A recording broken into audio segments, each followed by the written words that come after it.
In Isaiah 54 verse 5, God says to Israel, "For thy maker is thine husband." So God is said to be the husband of Israel in the Bible.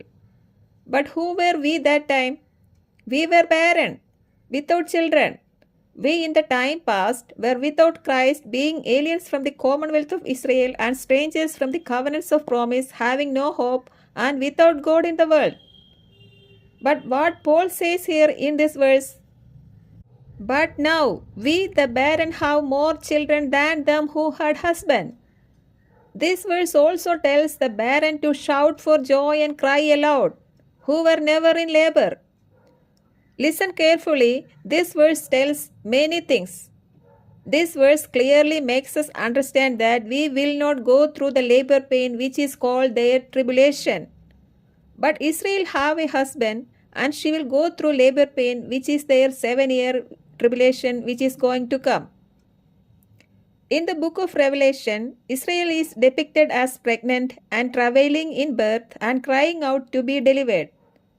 This scene John saw in chapter 12 when the 7th trumpet sounded. And there starts Israel's great tribulation.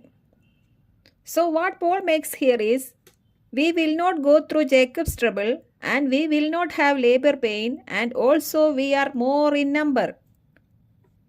Also notice, Paul in Galatians asks the barren to rejoice, break forth and cry. And what we who were barren now do in heaven? See verse 10. We cried with a loud voice, saying, "Salvation to our God, which sitteth upon the throne, and unto the Lamb."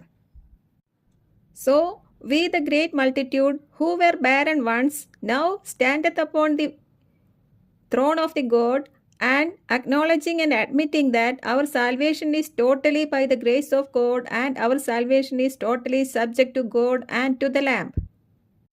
So many things are here to understand. Now come back to verse 15. Therefore, they are before the throne of God and serve Him day and night in His temple.